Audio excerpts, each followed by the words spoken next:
Como decíamos, en 2016 se liberó un brote de ántrax al descongelarse un reno que llevaba 75 años muerto, y en varias ocasiones se han llegado a revivir organismos en laboratorios, organismos que llevaban atrapados en el hielo, en algunos casos, hasta millones de años. El hielo es historia congelada, historia que puede ser reanimada con el deshielo, un deshielo que ya está ocurriendo. En Groenlandia se está perdiendo hielo a razón de 270.000 millones de toneladas al año. En la Antártida, desde 1990, se ha perdido el 18% de las plataformas de hielo en la parte oeste, y en la península antártica 34.000 kilómetros cuadrados desde 1950. De hecho, la placa occidental se deshace, según National Geographic, a un ritmo alarmante, y la oriental, que durante años se había mostrado estable, empieza a dar signos de que también pierde hielo. Y de la pérdida de hielo en el otro polo, en el Ártico, no hay ninguna duda. Probablemente las evidencias visualmente más demoledoras son los timelapses del fotógrafo James Bullock que se pueden ver en su documental Chasing Ice. Bullock y su equipo colocaron cámaras en diferentes puntos del Ártico y observaron cómo claramente la superficie de hielo disminuía.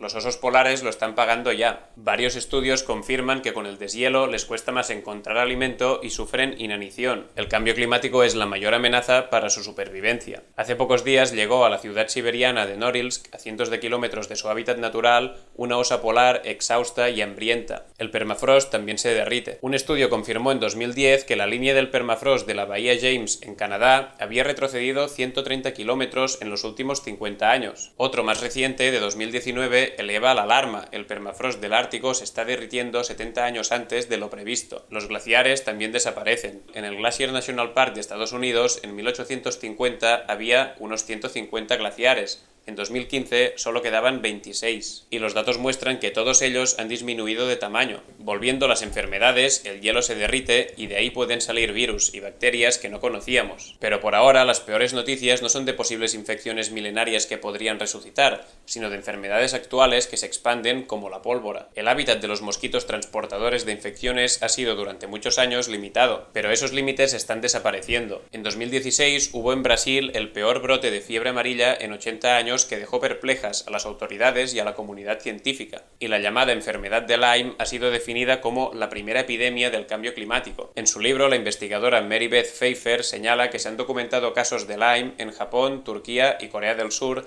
donde la enfermedad era simplemente inexistente en 2010, 0 casos. En Estados Unidos, el número de infecciones por mosquitos, garrapatas y pulgas se ha triplicado en los últimos años. Los mosquitos transportadores de dengue, zika o fiebre amarilla están expandiendo su hábitat y se prevé que sigan haciéndolo en los próximos años a medida que el planeta se caliente. Y el planeta se calienta. Ya lo hemos visto con las temperaturas medias, pero los picos de calor también están ahí. En los últimos años ha habido durísimas olas de calor en varias partes del mundo. En solo una semana de 2018 se alcanzaron temperaturas récord en Denver, Ottawa, Tiflis, Ouargla o Belfast, entre muchas otras. El mes anterior, Kuriyat, en Omán, fue noticia por registrar la temperatura mínima más alta, el momento más frío en un periodo de 24 horas, jamás registrada en el mundo. Ese mismo verano en Quebec murieron 70 personas por una durísima ola de calor. En la India y Pakistán murieron unas 2.500 personas por deshidratación y golpes de calor el verano de 2015. En 2010 Rusia sufrió una intensísima ola de calor que acabó con la vida de 54.000 personas en todo el país. En la capital, Moscú, mataba a 700 cada día. En 2016 otra ola sofocó Oriente Medio durante semanas, especialmente Irak e Irán. En 2018 se alcanzó en Pakistán la temperatura más alta nunca registrada en todo el mundo en un mes de abril. En Australia se vivió en 2013 el llamado Angry Summer, que batió varios récords de temperaturas máximas, entre ellos el del día más caluroso nunca registrado en Australia y 7 días consecutivos con más de 39 grados. Y 11 de los 15 años más calurosos en la India han ocurrido desde 2004. Y los veranos más calientes en Europa desde el año 1500 han sido los de 2002, 2003, 2010, 2016 y 2018. La brutal ola de calor del verano de 2003 causó 70.000 muertes. De hecho, desde 1800 las olas de calor en el planeta se han multiplicado por 50. Este incremento de la frecuencia no es exclusivo de las olas de calor terrestres. Las olas de calor marinas ocurren con una frecuencia entre 4 y 5 veces mayor desde el año 1980. Lo que aparte de blanqueamiento de coral, que es básicamente un eufemismo para decir muerte de coral, provoca graves desestabilizaciones en los ecosistemas marinos. Los lagos también se están quedando secos. El mar de Aral, en Asia, que había sido el cuarto más grande del mundo, ha perdido ya más del 90% de su volumen. El lago Mead de Estados Unidos está en mínimos históricos. El lago Popó, que había sido el segundo mayor de Bolivia, ha desaparecido completamente. El lago Urmia, en Irán, había perdido en 2018 el 80% de su volumen. El lago Chad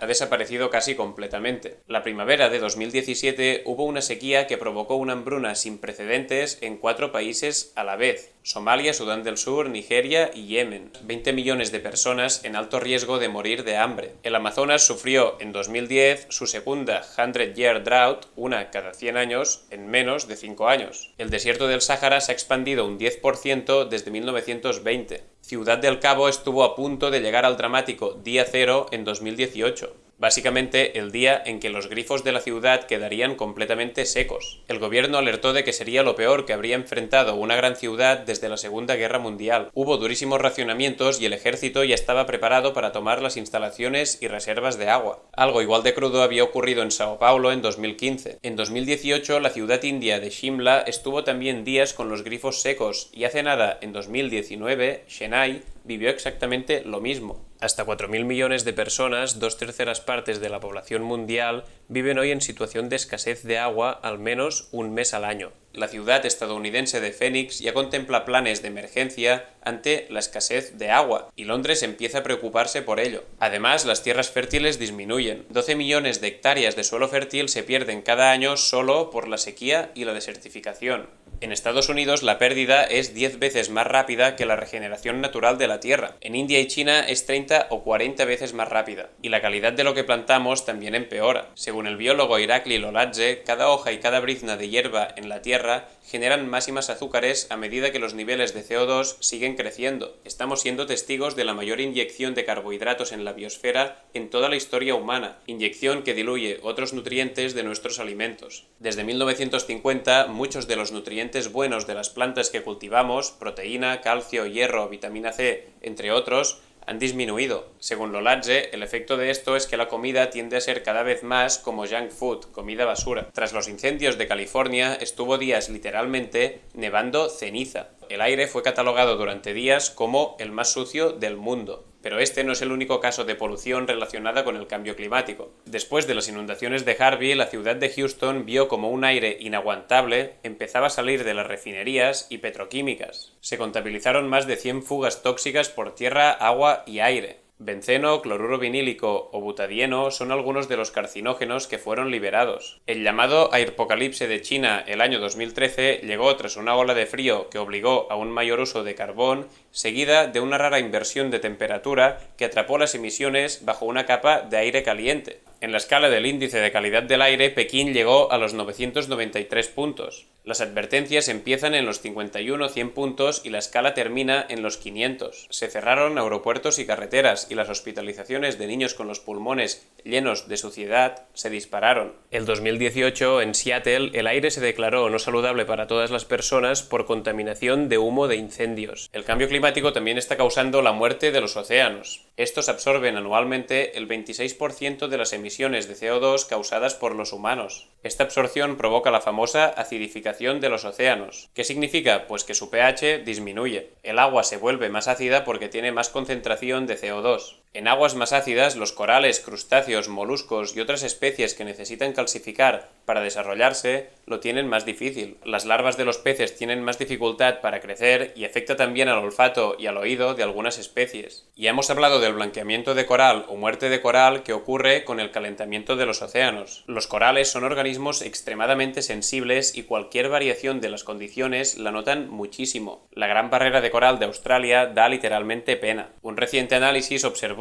que en 2016 y 2017 había muerto un 66% de este arrecife. Las imágenes aéreas muestran daños a lo largo de 8.000 kilómetros y el equipo científico que llevó a la investigación dijo que la barrera estaba en fase terminal. Otro informe constata que el 90% de los arrecifes de coral están en peligro a corto plazo. Recordemos que los corales proveen de comida y cobijo a una cuarta parte de toda la vida marina. También hay un aumento de las llamadas zonas muertas o dead zones, áreas donde debido al cambio climático no hay oxígeno. Cuanto más caliente es el agua, menos oxígeno lleva. En los últimos 70 años las zonas muertas se han cuadriplicado y las zonas con muy bajos niveles de oxígeno cerca de las costas se han multiplicado por 10. En 2018, una zona muerta del tamaño de Florida fue hallada en el mar Arábigo. La del Golfo de México o del mar Báltico también son enormes y siguen creciendo. El calentamiento del planeta también aumenta el riesgo de delincuencia y de guerras. Varios estudios vinculan el aumento de la temperatura con el aumento de la criminalidad. Uno de 2018 examinó más de 9.000 ciudades de Estados Unidos y concluyó que con un aumento de la polución del aire se puede prever un aumento de todas las formas de delincuencia. En África, el riesgo de conflicto armado se ha elevado un 11% desde 1980 debido al aumento de las temperaturas. El ejército de Estados Unidos ya hace años que advierte y planifica las décadas que vienen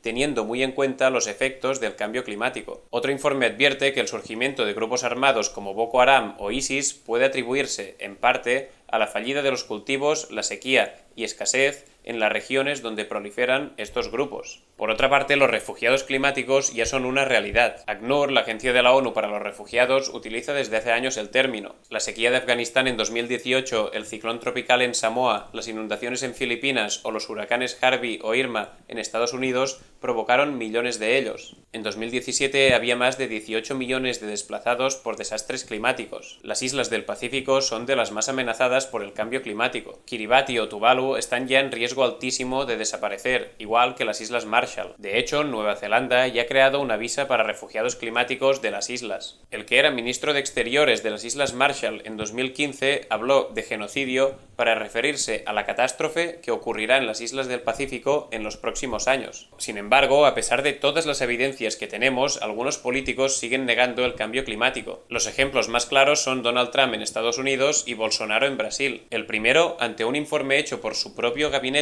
alertando de los devastadores efectos del cambio climático, dijo textualmente: "No me lo creo". Bolsonaro ganó prometiendo abrir el Amazonas al desarrollo, otro eufemismo, quería decir a la deforestación. El Amazonas es responsable de una cuarta parte del CO2 absorbido cada año por los bosques de todo el mundo. En Australia, el primer ministro fue expulsado en 2018 por su propio partido por querer aprobar una ley energética acorde con los compromisos que había asumido el país en los acuerdos de París. Resultó que esa ley, que tampoco era nada súper atrevido, no gustó al lobby eléctrico ni al ala más conservadora de su partido. Así que chao, primer ministro expulsado. Esta es una de las muchas pruebas de que los acuerdos de París son una estafa y un drama. Hablaremos de ellos pronto. Todo lo que hemos contado en este vídeo es lo que está pasando con solo 1 grado de calentamiento. Los acuerdos de París intentan que no se superen los 2 grados, pero ya hemos visto el caso que les están haciendo los países. Así que escenarios de 3, 4 y 5 grados de calentamiento no son nada descabellados. Un reciente informe de un equipo australiano dice que con el cambio climático existe la posibilidad real de que la vida humana en la Tierra esté en camino de la extinción. De esta y otras previsiones de lo que puede llegar a pasar hablaremos en el siguiente vídeo. Un pato. Durante este mes trataremos el cambio climático con diferentes enfoques. Si te gusta lo que hacemos, apóyanos en Patreon. Muchas gracias.